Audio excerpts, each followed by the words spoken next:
বিধ্বংসী হামলা চালানো হয়েছে হুতিদের বিভিন্ন অবস্থান লক্ষ্য করে। হুতিরা পাল্টা হামলা চালিয়েছে আমেরিকার এয়ারক্রাফট ক্যারিয়ারে এবং সেখানে কোনো ক্ষয়ক্ষতি হয়েছে কিনা কোনো ব্যাপার থেকে নিশ্চিত হওয়া যায়নি। এই প্রথমবারের মতো সম্ভবত আমেরিকার এয়ারক্রাফট ক্যারিয়ার লক্ষ্য করে কোনো ক্ষেপণাস্ত্র হামলা চালানো হলো। বন্ধুরা, আমেরিকার এয়ারক্রাফট ক্যারিয়ার আইজেনহাওয়ারে এমন ধরনের বিধ্বংসী হামলা পরিচালনা করা হয়েছে, যদি সেখানে ক্ষেপণাস্ত্র আঘাত এনে থাকে সেটি হবে এক বিশ্ব রেকর্ড। বন্ধুরা, হুতিদের বিভিন্ন অবস্থানে লক্ষ্য করে যে ব্রিটেন এবং আমেরিকা বিমান হামলা চালিয়েছে বা ক্ষেপণাস্ত্র হামলা চালিয়েছে, তার বিপরীতে হুতিরা পাল্টা ক্ষেপণাস্ত্র হামলা চালিয়েছে তাদের বিভিন্ন অবস্থান লক্ষ্য করে। আর এরই মধ্যে আমেরিকার একটি ড্রোনকে ভূপাতিত করেছে হুতি বিদ্রোহীরা। প্রায় 30 কোটি ডলারের এই ধরনের 3 থেকে 4টি বা 5টির মতো ড্রোন বিধ্বস্ত করল হুতিরা তাদের ক্ষেপণাস্ত্রের মাধ্যমে। আত্মঘাতী ড্রোন এবং অন্যান্য ব্যবস্থা ব্যবহার করে হুতিরা লোহিত সাগরে বিভিন্ন বাণিজ্যিক এবং সামরিক জাহাজকে লক্ষ্য করে প্রচণ্ড মাত্রায় হামলা অব্যাহত রেখেছে। আর এই হামলা সহ্য করতে না পেরে মূলত পশ্চিমাদের ঘাড়ের উপরে চেপে বসেছে হুতি বিদ্রোহীরা। প্যালেস্টাইনদের বা সাধারণ গাজাবাসীদের প্রতি নিজেদের সমর্থন অব্যাহত রাখার একটি উদাহরণস্বরূপ তারা প্রতিনিয়ত হামলা চালিয়ে যাচ্ছে ইসরায়েলগামী এবং ইসরায়েলের সাথে সম্পর্কিত বিভিন্ন জাহাজে।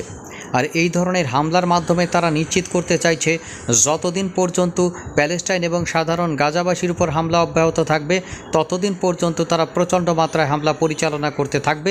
এই বিষয়ে তারা কারো কোনো কথা শুনবে না। আমেরিকা কয়েকবার চেষ্টা করেছে ইরানের সাথে যোগাযোগের মাধ্যমে হুতিদের এই হামলা বন্ধ করতে, কিন্তু ইরান এখানে স্পষ্টভাবে বলে দিয়েছে যে হুতিদের উপরে তাদের কোনো নিয়ন্ত্রণ নেই। কিন্তু ইরানের এই বক্তব্যের মাধ্যমে একটা বিষয় ফুটে ওঠে যে তারা এটি বন্ধ করতে চায় না, কারণ হুতিদের উপরে ইরানের নিয়ন্ত্রণ নেই এটি আসলে বিশ্বাসযোগ্য নয়। নিশ্চিতভাবে হুতিদের উপরে ইরানের নিয়ন্ত্রণ রয়েছে এবং মাস্ট বি তারা লোহিত সাগরকে একেবারে ইসরায়েলের জন্য একটি নরক বানাতে চায়। এটি ইরানের একটি বৌদ্ধ এবং ইরানের একটি উদ্দেশ্য, এ বিষয়ে কোনো সন্দেহ নেই। বন্ধুরা, মাঝখানে ইরান যে হামলা চালিয়েছে ইসরায়েলের মাটি লক্ষ্য করে বা ভূমি লক্ষ্য করে, এই হামলাটি সকলকে অবাক করে দিয়েছে। আসলে বাস্তবতা হলো, তাদের বিরুদ্ধে লড়তে হলে কনভেনশনাল সামরিক সমরাস্ত্র দিয়ে আপনি অ্যাজ সুন অ্যাজ পসিবল দ্রুততম সময়ের মধ্যে তাদের সমকক্ষ হতে পারবেন না বা পৌঁছাতে পারবেন না। কারণ পশ্চিমা সমরাস্ত্র প্রযুক্তির কাছে আপনি যতই যা বলেন না কেন, অনেক ইউটিউবার বা অনেকে বলবে যে ইরান এবং মধ্যপ্রাচ্যের অন্যান্য মুসলিম রাষ্ট্রগুলো সমরাস্ত্র নির্মাণের ক্ষেত্রে অনেক দূরে এগিয়ে গিয়েছে, কিন্তু আপনি তাদেরকে ধরতে পারবেন না। এটাই চরম বাস্তবতা। মধ্যপ্রাচ্যে ইরান বাদে অন্য সকল দেশগুলো এই আমেরিকা এবং পশ্চিমা বা ইউরোপের সমরাস্ত্রে চলে। সুতরাং তাদের তো প্রশ্নই ওঠে না, তারা কোনো সমরাস্ত্র তৈরি করতে পারে না, সব কিছু কেনে। সৌদি আরব, সংযুক্ত আরব আমিরাত, বাহরাইন, কাতার, এই সকল পদধারী দেশগুলো যারা মূলত আমেরিকার ঘাড়ের উপর সওয়ার করে চলে এবং যাদের নিজস্ব কোনো সত্তা বা আত্মগরিমা নাই, এই সকল দেশগুলো শুধু পেট্রোডলারে ভর করে তাদের সমরাস্ত্র ক্রয় করে এবং নিজেদের সামরিক বাহিনীকে শক্তিশালী করতে চায়। আসলে এদের নিজের কোনো আত্মমর্যাদা আছে বলে আমার কাছে মনে হয় না। এরা ওই আমেরিকা যেভাবে বলে ওরা সেইভাবে চলে। তাহলে আপনার যদি এটাই না হতো, তাহলে মধ্যপ্রাচ্যে যে ধরনের ম্যাসাকার পরিস্থিতি সৃষ্টি করেছে আপনার এই দখলদার দেশগুলো প্যালেস্টাইন এবং আপনার একটি স্বাধীন দেশ গঠনের জন্য প্যালেস্টাইন গাজার অভ্যন্তরে, সে ব্যাপারে তাদের কোনো পদক্ষেপই দেখা যায় না। এবং এর মধ্যে সৌদি আরবের তরফ থেকে আরেকটি বিষয় লক্ষ্য করা গেছে, তাদের পাঠ্য বইতে স্বাধীন ফিলিস্তিনের মানচিত্র থেকে উপে দেওয়া হয়েছে। সুতরাং স্বাধীন প্যালেস্টাইনের মানচিত্র মুছে দেওয়ার মাধ্যমে তারা কি বোঝাতে চেয়েছে আল্লাহ জানে আর তারা জানে। তাদের মুখের কথা আর মনের কথা এবং তাদের বাস্তবতার সাথে কোনো কাজের মিল আছে বলে আমার কাছে মনে হয় না। সুতরাং মধ্যপ্রাচ্যের দেশগুলো সম্পূর্ণরূপে সামরিক সমরাস্ত্রের জন্য টোটালি পশ্চিমা নির্ভরশীলতা, এবং মধ্যপ্রাচ্যের শুধুমাত্র ইরান নিজেদের সমরাস্ত্র নিজেরা নির্মাণ করে থাকে।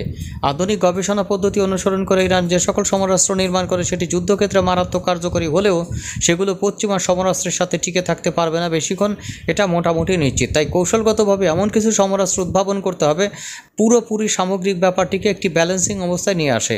বারবার বলি, বিভিন্ন সময় বলি, কারণ এটি না বলে থাকা যায় না, কারণ এটি এতটা গুরুত্বপূর্ণ, এটিকে আপনি কোনোভাবেই অবহেলা করতে পারবেন না। ইরানের পারমাণবিক সমরাস্ত্রের বাইরে আপনি যতই কনভেনশনাল সামরিক সমরাস্ত্র নিয়ে সামনের দিকে অগ্রসর হন, এখানে একটা গ্যাপ থাকবেই। আপনি হয়তো রাশিয়ার কাছ থেকে Su-35 যুদ্ধবিমান কিনতে পারেন 24টি, 65টি, 64টি বা 100টার কাছাকাছি। বন্ধুরা, এটিকে পরিচালনা করার জন্য যে ধরনের ব্যয় এবং যে ধরনের ক্ষেপণাস্ত্র প্রয়োজন সেগুলো আনতে পারেন।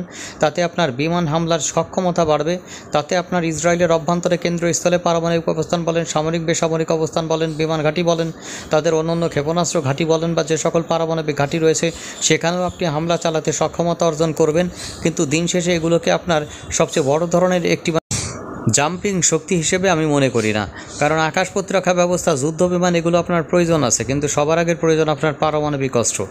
এই একটা বিষয়ে যদি আপনি ইসরায়েলের সাথে ব্যালেন্সিং পরিস্থিতি সৃষ্টি করতে পারেন, তাহলে পৃথিবীর সকল পরাশক্তি, যে সকল ইরানের শত্রু আছে, সব সাপগুলোর মুখে গাছড়া পড়ে যাবে। আপনার কোনো কিছু করা লাগবে না, আপনার নতুন যুদ্ধ বিমান ক্রয়ের দরকার নেই। আপনার শুধুমাত্র ইন্টারকন্টিনেন্টাল ব্যালিস্টিক মিসাইল, আর তার সাথে আপনি যদি আত্মঘাতী ড্রোন এবং সার্ভিলেন্স ড্রোনগুলোর উন্নয়ন ঘটাতে পারেন, শুধুমাত্র সার্ভিলেন্সের জন্য এটার আপনি বিপরীতে ব্যবহার করতে পারেন মিলিটারি স্যাটেলাইট।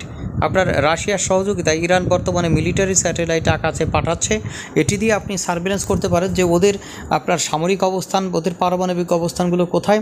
এর বাইরে দুটি জিনিস আপনার দরকার, তা হচ্ছে ইন্টারকন্টিনেন্টাল ব্যালিস্টিক মিসাইল নিখুঁতভাবে আঘাত করতে সক্ষম, অর্থাৎ শত্রুপক্ষের একটা 6 থেকে 8,000 কিলোমিটার দূরবর্তী অবস্থানগুলোতে একেবারে পিন পয়েন্ট অ্যাকুরেসিতে আঘাত করতে পারবে, এবং এই আঘাত হবে পারমাণবিক ওয়ারহেড নিয়ে।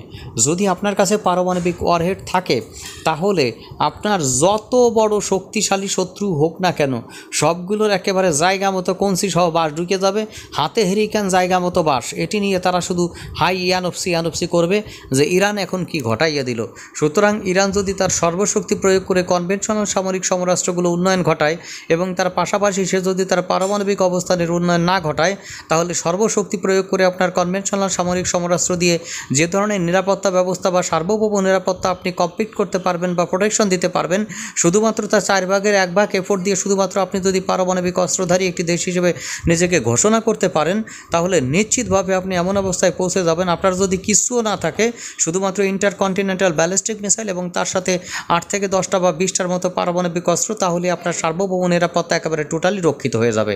সুতরাং দুটোকেই আপনার সর্বোচ্চ গুরুত্ব দিয়ে অগ্রাধিকার ভিত্তিতে এগিয়ে নিয়ে যেতে হবে, যেন পশ্চিমা গোষ্ঠী কোনোভাবেই এমন কোনো অপশন না পায় যেন ইরানকে ফাঁকে ফুঁকে আক্রমণের মাধ্যমে তার পারমাণবিক সক্ষমতাকে নষ্ট করে দিতে পারে। বন্ধুরা, তারা সবসময়ের জন্য সুযোগে থাকবে যে ইরানের পারমাণবিক সক্ষমতাকে নষ্ট করে দেওয়ার মাধ্যমে মধ্যপ্রাচ্যে তারা ছড়ি ঘোরাতে পারবে। আর একটা বিষয় মধ্যপ্রাচ্যে ছড়ি ঘোরানোর মানদণ্ড হিসেবে সামনে হাজির হয়েছে। ইরান যদি পারমাণবিক অস্ত্র নির্মাণ করে ফেলতে পারে, তাহলে পুরো মধ্যপ্রাচ্য ইরানের দখলে যাবে, আর ইরান যদি পারমাণবিক অস্ত্র নির্মাণ না করতে পারে, তাহলে পুরো মধ্যপ্রাচ্য ইরানের দখলে থাকবে না। সুতরাং এখন কোনটি ইরান করবে সেটি হলো তাদের দেখার বিষয়।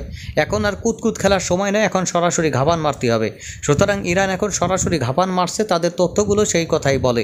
আমি বিভিন্ন সময় আপনাদের পূর্ববর্তী ভিডিওগুলোতে বলেছি যে 6 মাস পূর্বের তুলনায় ইরানের বর্তমান সামরিক পারমাণবিক সক্ষমতা এমন পর্যায়ে গিয়েছে, এটি আর এখন বাধা দেওয়ার কোনো অপশন নাই। ইরান এখন সরাসরি পারমাণবিক অস্ত্র নির্মাণ করবে। এখান থেকে যদি ইরান ফিরে আসে, তাহলে ইরান নিজেই বাস খাবে, এ বিষয়ে কোনো সন্দেহ নেই। সুতরাং আপনাদের গুরুত্বপূর্ণ মন্তব্যগুলো আমাদের জানাতে পারেন। ইরান বর্তমানে যে 143 কেজি 60%-এর অধিক সমৃদ্ধ ইউরেনিয়াম নিয়ে বসে আছে, যেটি দিয়ে 3 থেকে 4টি পারমাণবিক বোমা বানানো যায় 3 থেকে 4 বা 5-6 মাসের ভিতরে, আর প্রায় 6000 কেজির মতো কম সমৃদ্ধ ইউরেনিয়াম নিয়ে বসে আছে, যেটি দিয়ে তারা মোটামুটি একটি দীর্ঘমেয়াদী প্রজেক্টের আওতায় 13 থেকে 14টি পারমাণবিক বোমা বানিয়ে ফেলতে পারে। এখন এগুলো তারা ক্ষেপণাস্ত্রের মাথায় উৎক্ষেপণের জন্য দুর্ধর্ষ পরিমাণ ক্ষেপণাস্ত্র বা ইন্টারকন্টিনেন্টাল ব্যালিস্টিক মিসাইল নির্মাণ করবে, এবং এর বাইরে তারা যুদ্ধ বিমান ক্রয় করবে রাশিয়ার কাছ থেকে। সম্ভবত Su-35 যুদ্ধ বিমান হতে পারে তাদের জন্য এক প্রকার গেম চেঞ্জার, কারণ বর্তমানে পৃথিবীতে যদি আপনি 3টি যুদ্ধ বিমানকে একসাথে র্যাঙ্কিং করেন, Su-35 তাদের মধ্যে একটি থাকবে। একটি আপনি ধরতে পারেন F-22 র্যাপটর, সেটি আমেরিকার, F-35 লাইটিং 2 সেটিও আমেরিকার, আর 3 নম্বরটি আপনি ধরতে পারেন রাশিয়ার নির্মিত Su-35। বন্ধুরা, F-35 লাইটিং 2 এবং F-22 র্যাপটরের মতো যুদ্ধ বিমানগুলোকে ইন্টারসেপ্ট করার জন্য বা বাধা দেওয়ার জন্য দুর্ধর্ষ গবেষণার মাধ্যমে রাশিয়া তাদের বৃহত্তর ডাবল ইঞ্জিন বিশিষ্ট Su-27 থেকে এই Su-35 নির্মাণ করে, যেটি বর্তমানে চীন ক্রয় করেছে এবং মিশর কয়েকটি ক্রয় করেছিল এক স্কোয়াড্রনের মতো, কিন্তু মিশর তাদের বাবাদের বা দাদাদের কথায় সেটি ক্রয় করতে পারেনি। এই যুদ্ধ বিমানগুলো মূলত এখন ইরানের হাতে পৌঁছে দেওয়ার চেষ্টা করছে রাশিয়া, এবং ইরান এগুলো ক্রয় করার চেষ্টা করছে, এবং ইরান কয়েক ডজন বা কয়েক স্কোয়াড্রন এই Su-35 যুদ্ধ বিমান নিজেরা তাদের বিমান বাহিনীতে ইনস্টল করবে। এই Su-35 যুদ্ধ বিমানের মাধ্যমে সম্ভবত এই পারমাণবিক হামলা চালানো সম্ভব। সুতরাং যে বিষয়গুলো আপনাদের সামনে তো উঠে আসছে, এই Su-35 যুদ্ধ বিমান অত্যন্ত গুরুত্বপূর্ণ একটি যুদ্ধ বিমান সামনে আসবে। সুতরাং ইরান এর মাধ্যমে তার পারমাণবিক অবস্থানকে আরও শক্তিশালী করতে পারে।